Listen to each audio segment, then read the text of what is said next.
সালামু আলাইকুম সুপ্রিয় শিক্ষার্থীবৃন্দরা, আশা করি তোমরা সবাই ভালো আছো। আজকে তোমাদেরকে যে টপিক নিয়ে আলোচনা করব সেটা হচ্ছে বাইনারি যোগ বিয়োগ। তো আমরা তো সবাই দশমিকের যোগ বিয়োগ ছোটবেলা থেকেই করে এসেছি। তো আমরা স্বাভাবিকভাবে যোগ বিয়োগের নিয়ম জানি। তবে বাইনারিতে শুধু জিরো এবং ওয়ান এই দুইটা যেহেতু ডিজিট, তো এর যোগ বিয়োগের নিয়ম কিছুটা ভিন্ন। হ্যাঁ, তো আজকে আমরা দেখব যে বাইনারিতে যোগ বিয়োগ কিভাবে করা যায়। তো এখানে যে জিনিসটা আমরা দেখব বাইনারির যোগ। ঠিক আছে, তো প্রথমে আমরা যোগটা দেখি। হ্যাঁ, বাইনারি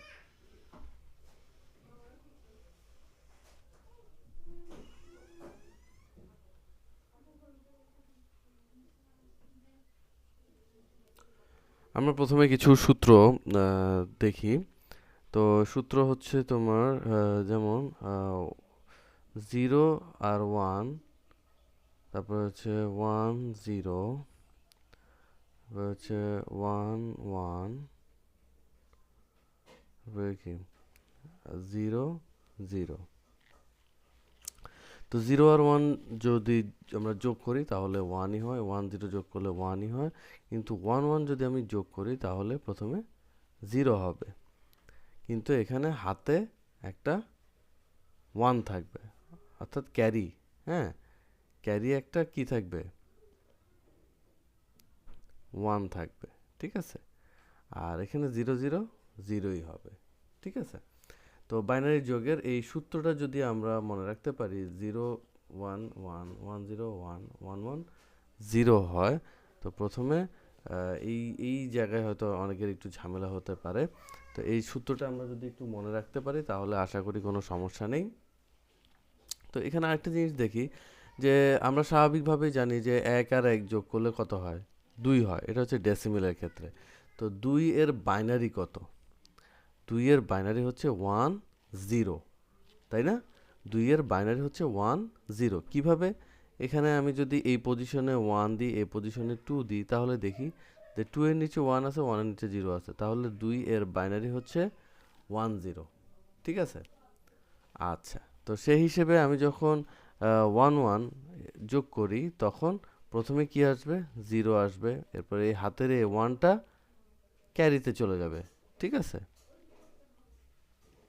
আচ্ছা। তো এখন আমরা এই সূত্রটা একটু দেখব। তো এখন যে বিষয়টা দেখব সেটা হচ্ছে যে, তো এখন আমরা একটা উদাহরণ দেখি যে কিভাবে বাইনারিতে যোগ করা যায়। আমরা যে কোনো বাইনারি একটা ডিজিট নিই। হ্যাঁ, যেমন হচ্ছে one one zero zero, zero one zero one. তো নিচে নিয়ে হচ্ছে ওয়ান জিরো ওয়ান জিরো। এখন আমরা এটা যোগ করি। ঠিক আছে, তো আমরা দেখি, আমরা সূত্র অনুযায়ী ওয়ান জিরো যোগ করলে কত হয়, ওয়ান হয়। জিরো ওয়ান যোগ করলে ওয়ান হয়, ওয়ান জিরো যোগ করলে ওয়ান হয়, জিরো ওয়ান যোগ করলে ওয়ান হয়, বাকি সবগুলোই কি ওয়ান ওয়ান হয়ে যাবে। আচ্ছা, এখানে কমপ্লেক্সিটির কিছু নেই। হ্যাঁ, এটাই হচ্ছে আমাদের অ্যান্সার। তো আমরা আরেকটু দেখি, one one zero zero one one. তো এখানে ওয়ান ওয়ান জিরো ওয়ান। আচ্ছা, তো এখন দেখি যে এটা যোগ কিভাবে হবে। আচ্ছা, এখানে ওয়ান ওয়ান কত হবে, জিরো হবে, তাই না? আমাদের ক্যারি একটা ওয়ান থাকে, ওই ওয়ানটা এখানে নিচের সংখ্যার সাথে যোগ হয়ে যাবে। তো জিরো ওয়ানের সাথে যোগ করলে কত হবে, ওয়ান হবে, তাই না? তাহলে ওই ওয়ান আর এই ওয়ান যোগ করলে কি হবে, এখানে জিরো হয়ে যাবে, ক্যারি থাকে আরেকটা কি, ওয়ান। আচ্ছা, এখন এই ওয়ান আর এই ওয়ান যদি যোগ করি, যোগ করলে কি হবে, জিরো হয়ে যাবে, তাই না? ক্যারি থাকবে একটা ওয়ান, ওই জিরো আর জিরো যোগ করলে জিরো হয়ে যাবে, ওই ক্যারির ওয়ানটা এখানে চলে আসবে। তাই ওয়ান ওয়ান যোগ করলে আবার জিরো, ওই জিরো জিরো যোগ করলে জিরো, ক্যারির ওয়ানটা আবার এখানে চলে আসবে, আবার এখানে কি হবে, জিরো হয়ে যাবে। ঠিক আছে, ক্যারির ওয়ানটা এখানে চলে আসবে, আবার এখানে কি হয়ে যাবে, জিরো হয়ে যাবে, এখানে ওয়ান চলে আসবে। আচ্ছা, এখন আমরা একটু খেয়াল করি যে আমাদের এই যোগটা কি আসলে হয়েছে কি না, এটা একটু চেক করা দরকার না? আচ্ছা, এখন আমরা একটু দেখি যে এই যে এখানে যে আমি সংখ্যাটা নিচ্ছি, এই সংখ্যাটা আসলে দশমিকের মান কত। যদি এটার পজিশন হচ্ছে 1, এটার পজিশন 2, এটা 4, এটা 8, এটা 16, এটা হচ্ছে 32, তাই তো? আচ্ছা, তো 32 আর 16 মিলে হয় হচ্ছে 48, 48, 50, 51, তাই না? হুম, এরপরে হচ্ছে এটার দশমিক ভ্যালু হচ্ছে 1, 4, 5, 5 আর 8, 5 আর 8 কত? 13, তাই তো? তো যোগ করলে সাধারণত কত হবে?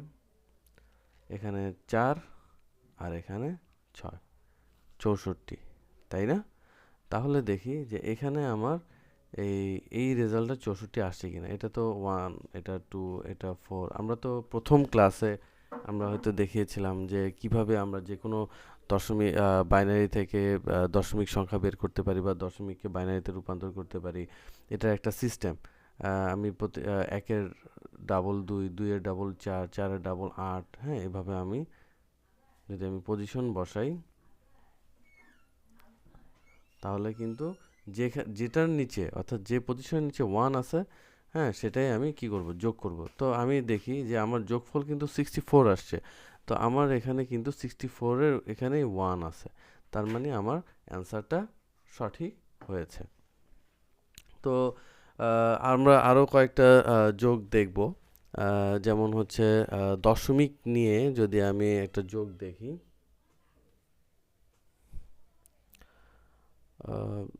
110111 দশমিক 011। আচ্ছা, এখন আমি এখানে আরেকটা দিলাম 101, আর এখানে দিলাম হচ্ছে 01111, ঠিক আছে? আচ্ছা, এই সংখ্যাটা আমি এখন যোগ করব। তো 11 কত হয়? 0 হয়। হাতে থাকে একটা 1, হ্যাঁ, সেই 11ও কি হবে? 0 হবে। তাহলে আবার একটা 1 হবে, 11 আবার কি হবে? 0 হবে। ক্যারির 1টা আবার এখানে চলে আসবে, সেটাও কি হবে? 0 হবে। আবার এখানে চলে আসবে একটা 1। আচ্ছা, এখানে দেখি যে এখানে এখন কিন্তু 3টা 1 আছে, তাই না? 3টা 1 আছে। তাহলে স্বাভাবিকভাবে আমরা কি জানি যে 3টা যদি 1 হয় তাহলে দশমিকের ক্ষেত্রে যোগফল হয় হচ্ছে 3। তো 3 এর বাইনারি কত? আমরা জানি 1 1। 3 এর বাইনারি হচ্ছে 1 1। কেন? এখানে 1, এটা হচ্ছে 2। 2 এর নিচে 1, 1 এর নিচে 1। তাহলে যোগ করলে কত হয়? 3 হয়। তাহলে এখানে যেহেতু এই ক্যারির 1টা এখানে চলে আসছে, তাহলে 3টা 1। তাহলে কত হবে? 1। এটার একটা 1 থাকবে আর ক্যারি থাকবে একটা 1, তাই না? আবার এখানে যদি 1, ওই ক্যারির 1টা চলে আসে তাহলে এখানে হবে হচ্ছে 0। আবার ক্যারির 1, তাহলে এখানে 3টা 1, তাহলে এখানে একটা 1 চলে আসবে। আবার এখানে 1, তো 0, আর এখানে ক্যারির 1টা এখানে বসে যাবে। তো আমাদের এটা হচ্ছে অ্যান্সার। তো তোমাদের যদি কোনো কনফিউশন থাকে তোমরা এটা ওই আমি যেভাবে দেখিয়ে দিয়েছি সেভাবেও করতে পারো, কোনো সমস্যা নেই।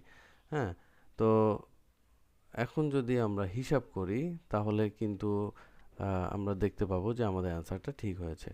তো এখানে যে বিষয়টা যে যদি আমরা এখানে 3টা 1 পাই, হ্যাঁ, আচ্ছা, দেখি যে এখানে ক্যারির 1টা যদি এখানে চলে আসে তাহলে কত হয়? ক্যারির 1 যদি চলে আসে তাহলে 1 1 যোগ করলে 0 হয়, তাই না? তো এই 0-র সাথে 1 যদি আমিও যোগ করি এমনি তাহলে কি হয়ে যাবে? 1 হয়ে যাবে। তো স্বাভাবিকভাবেই আমার 3টা 1 মিলে কত হয়? 3 হয়। 3 এর বাইনারি হচ্ছে 1 1। তো আমি এই 1টা বসিয়ে দিলাম আর এই 1টা কি থাকলো? ক্যারি থাকলো। ঠিক আছে? তো তাহলে যোগের যে বিষয়টা আশা করি এটা আমরা বুঝতে পেরেছি। তো পরীক্ষায় আমাদের এভাবেও আসতে পারে যে আমাদেরকে অক্টাল নাম্বার দিয়ে দিল, হ্যাঁ, বা হেক্সাডেসিমাল কোনো নাম্বার দিয়ে দিল, যেমন হচ্ছে 5A F পয়েন্ট সি, হ্যাঁ, এরপরে এভাবে দিয়ে দিল যে বি ডি পয়েন্ট 9A, তাই না? আহ, এরকম একটা সংখ্যা দিয়ে দিল, বললো যে এদের যোগফল বের করো। তো তো হেক্সাডেসিমেলের ক্ষেত্রে আমাদের কি করতে হবে, যে প্রতিটা এরকম সংখ্যাকে আমাদের 4 বিটের বাইনারি বের করতে হবে। 4 বিটের বাইনারি বের করার পর এরপরে আমরা এটা যোগ করব, ঠিক আছে? তাহলে আমাদের বাইনারি যে নিয়ম আছে সেই নিয়ম অনুযায়ী যদি আমি যোগ করি আমার অ্যান্সারটা বের হয়ে যাবে, ঠিক আছে? আর এটা তো হেক্সাডেসিমেলের ক্ষেত্রে। যদি অক্টালের ক্ষেত্রে হয় তাহলে প্রতিটা ডিজিটকে আমাকে 3 বিটের বাইনারি করতে হবে, ঠিক আছে? তো এখন আমরা দেখব হচ্ছে বাইনারি বিয়োগ। তো বাইনারি বিয়োগের কিছু সূত্র এখানে দিয়ে দিলাম। একইভাবে যে আমরা বাইনারি যোগের ক্ষেত্রে দেখেছি, বাইনারি বিয়োগেরও কিছু সূত্র আছে। যেমন 0 থেকে 0 বিয়োগ করলে 0 হয়, 1 থেকে 0 বিয়োগ করলে 1 হয়, 1 থেকে 1 বিয়োগ করলে 0 হয়। আর 0 থেকে 1 যদি আমি বিয়োগ করি তাহলে কি হবে, সেখানে একটা 1 হবে আর ক্যারি থাকবে একটা 1। আমাকে এই জিনিসটাকেই ভালোভাবে একটু মনে রাখতে হবে। অর্থাৎ 0 থেকে যদি 1 বিয়োগ দিই তাহলে 1 হবে আর ক্যারি থাকবে 1। তো এখন আমরা সরাসরি একটা বিয়োগে চলে যাই। তো দেখি যে এখানে একটা ডিজিট নিলাম আমি 1 1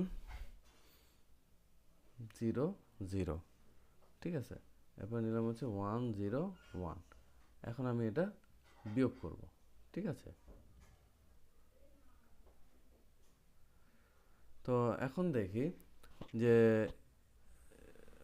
এই সূত্র অনুযায়ী আমি যদি বিয়োগ করি তাহলে আমার এটা কিভাবে আসে। 0 থেকে যদি আমি 1 বিয়োগ করি তাহলে আমার আসে 1, ক্যারি থাকে 1, তাই না? তো ওই ক্যারির 1টা এখানে চলে আসবে, এখানে এসে এই এই 0-র সাথে এটা যোগ হয়ে যাবে। তো যোগ হওয়ার পরে যে রেজাল্টটা আসবে, ওই রেজাল্টটা এই 0 থেকে মাইনাস হবে। বুঝতে পেরেছো? অর্থাৎ আমার এখানে ক্যারি যে সংখ্যাটা আছে 1 আছে, এই ক্যারি সংখ্যাটা নিচের এই সংখ্যার সাথে যোগ হবে, যোগ হওয়ার পর যে রেজাল্টটা আসবে এই 0 থেকে সেই রেজাল্টটা বিয়োগ হবে। আচ্ছা, তো এখন দেখি যে এই 0 আর 1 যদি আমি যোগ করি তাহলে 1 হয়। সেই 0 থেকে 1কে যদি আমি আবার বাদ দিই তাহলে আমার আবার কি হয়, 1 হয়। আমার কিন্তু আরেকটা ক্যারি 1 থেকে যায়। তো ওই 1 যখন আমি এই 1 আর এই 1 যোগ করব তখন কি হয়ে যাবে, 1 1 0 হয়ে যাবে। হ্যাঁ, 0 করলে ক্যারি একটা 1 থাকে। হ্যাঁ, তো 0 হয়ে গেলে 1 থেকে আবার 0 যদি আমি বাদ দিই তাহলে 1 হয়। আবার ওই ক্যারির 1টা এখানে চলে আসলে 1 1 বিয়োগ দিলে কি হবে, 0 হয়ে যাবে। তো আমি আবার বলতেছি, আমি আবার রিপিট করতেছি, 0 থেকে 1 বাদ দিলে 1 হয়, ক্যারি থাকে একটা 1, তাই না? তো ক্যারি থাকে একটা 1। তো এখন সেই 1টা যদি এখানে নিয়ে আসি তাহলে 0 আর 1 যোগ হবে, তাই না? 0 আর 1 যদি যোগ হয় তাহলে কি হবে, 0 আর 1 যদি যোগ হয় তাহলে 1ই হবে। তাহলে ওই 0 থেকে সেই যে রেজাল্টটা 1 এটা বাদ দিলে আবার কি হবে, 1 হবে। আবার এখানে ক্যারি একটা 1 আসবে, সেই এই 1 আর এই 1 যোগ হবে, তাই না? যোগ হলে কি হবে, 1 1 যোগ করলে আমরা জানি যে যোগের সূত্র অনুযায়ী 0 হয়, ক্যারি থাকে একটা 1। হ্যাঁ, তো এখন এখানে যে এই 1 1 যোগ করার পর 0 হয়েছে, যে রেজাল্টটা হয়েছে এই 1 থেকে ওই 0টা বাদ দিলে কি হবে, 1 হবে। আর ওই ক্যারির যে 1টা এখানে চলে আসবে, তাহলে 1 থেকে 1 বাদ দিলে 0 হয়ে যাবে। তো আমার রেজাল্টটা হচ্ছে এই 1। তো এখন আমরা এটাকে ডেসিমেল করে দেখি, যে এটা যদি 1, এটা 2, এটা 4, এটা 8 পজিশন হয় তাহলে 8 আর 4 কত হয়, 12। আর এটা হয় হচ্ছে 4 আর 1 যোগ করলে হয় 5। তো 12 থেকে 5 যদি বিয়োগ করি তাহলে হয় 7। তো এখন আমরা দেখি যে এটা 4 এর নিচে 1 আছে, 2 এর নিচে 1 আছে এবং 1 এর নিচে 1 আছে। তাহলে কি হবে, 4 আর 2 যোগ করলে 6, 6 আর 1 7। তাহলে আমার কিন্তু রেজাল্ট চলে এসেছে। তো এখন আমরা এইভাবে ইচ্ছা করলে কিন্তু খুব সহজেই বাইনারি বিয়োগগুলো করতে পারি। খুবই সহজ, হ্যাঁ, যদি নিয়মগুলো একটু পাওয়া যায়। তো আমরা এখন আরেকটা উদাহরণ হিসেবে দেখি, 1 1 0 1 1 0 1, হ্যাঁ, 1 0 1 1 0, ঠিক আছে? তো এখন আমরা এটাকে বিয়োগ দিই। তো 1 থেকে 0 বাদ দিলে 1ই হয়, 0 থেকে 1 বাদ দিলে 1 হয়, ক্যারি থাকে আমার একটা 1। সেই 1টা আবার এই 0-র সাথে যদি যোগ হয় তাহলে কি হবে 1 হবে, সরি 0 থেকে 1 বাদ দিলে 1 হয়। তো সেই 1টা এখানে এই নিচে এই 1 এর সাথে যোগ হবে, তো 1 1 কি হয়, 1 1 যোগ করলে 0 হয়, তাই না? 1 1 যোগ করলে 0 হয়, আবার ওইখানে কিন্তু ক্যারি একটা 1 থাকে, তো এই 1 থেকে আবার এই 0টা বাদ যাবে, ঠিক আছে? তাহলে 1 থেকে এই 0টা যদি আমি বাদ দেই তাহলে আমার থাকে হচ্ছে 1। তো এই ক্যারির 1টা আবার এখানে চলে আসলো, হ্যাঁ? তো 0 আর 1 ওইটা যোগ হবে, যোগ করলে 1ই হয়। এই 1 1, দুঃখিত, এখানে একটু দুঃখিত আমি, আবার বলতেছি, 1 থেকে 0 বাদ দিলে 1ই হয়, 0 থেকে 1 বাদ দিলে 1, ক্যারি থাকে একটা 1। এই ক্যারির 1টা নিচের 1 এর সাথে যোগ হবে, 1 1 যোগ করলে 0 হবে, ঠিক আছে? 0 হলো, আবার ক্যারি থাকে একটা 1। তো 1 থেকে এই 0টা যদি আমি বাদ দিই তাহলে 1ই হয়, ওই ক্যারির 1টা আবার এখানে চলে আসবে। তো 1 1 বাদ 0 আর 1 যোগ করলে 1 হবে, 1 1 বাদ দিলে এটা 0 হয়ে যাবে, আবার 0 থেকে 1 বাদ দিলে এটা 1 হবে, ক্যারি থাকবে একটা 1, এটা হয়ে যাবে 0, 1। আচ্ছা, এখন প্রমাণ হিসেবে আমরা এখন এটার ডেসিমেল হিসাব করে দেখব, ঠিক আছে? এটা 1, এটা 2, এটা 4, এটা 8, এটা 16, এটা 32, এটা 64, ঠিক আছে, পজিশনে আছে। তাহলে আমরা এটা একটু হিসাব করে নিই। 64 32 কত হয়, 6 আর হচ্ছে 9 আর হচ্ছে 8, তাই না? 8 আর 4 12, 12 আর 1 13, আচ্ছা 13, এটা হচ্ছে 9, এটা হচ্ছে 10, 109, ঠিক আছে? এটা হচ্ছে 109। আর এখানে আছে হচ্ছে 2 4 6, 6 আর 16, 6 আর 16 কত, 22, তাই না? 22। তো এখন 109 থেকে যদি আমি 22 বিয়োগ দিই তাহলে থাকে হচ্ছে 7, 0 থেকে 8 হাতে আছে 87, তাই না? এখন দেখি তো এটা কি 87 হয়েছে? আচ্ছা, এটা 64 আর হচ্ছে 16, হ্যাঁ, 64 16, তারপর হচ্ছে 8 বাদ 4 হচ্ছে 7, কত হয়েছে 10, 7 17 আর হচ্ছে 1, তাহলে 87। তার মানে আমার এই বিয়োগটা হয়ে গিয়েছে। তো বন্ধুরা, আজকে এ পর্যন্তই। আমরা বাইনারি যোগ এবং বাইনারি বিয়োগটা দেখলাম। আশা করি তোমরা এটা বুঝেছো। বাসায় এটা অবশ্যই তোমরা প্র্যাকটিস করবে, প্র্যাকটিসের কোনো বিকল্প নেই। এর পরের ক্লাসে আমরা দেখব যে একের পরিপূরক, দুইয়ের পরিপূরক এবং চিহ্ন সংখ্যা কি জিনিস। হ্যাঁ, অর্থাৎ আমরা যেমন দশমিকে পজিটিভ নাম্বার, নেগেটিভ নাম্বার চিনি যোগের মাধ্যমে এবং বিয়োগের মাধ্যমে, কিন্তু বাইনারিতে কিন্তু এই ধরনের কোনো সিস্টেম নেই। তো বাইনারিতে একটু ভিন্ন রকমের একটা বিষয় আছে। তো আগামীতে আমরা ইনশাল্লাহ এই বিষয়ে আলোচনা করব। তো আশা করি তোমরা সবাই ভালো থাকবে। ধন্যবাদ। আর যে কোনো সমস্যা বা যে কোনো প্রবলেম যদি তোমরা ফেস করো অবশ্যই কমেন্ট বক্সে আমাকে জানাবে, আমি অবশ্যই এটা সলভ করার চেষ্টা করব। আসসালামু আলাইকুম।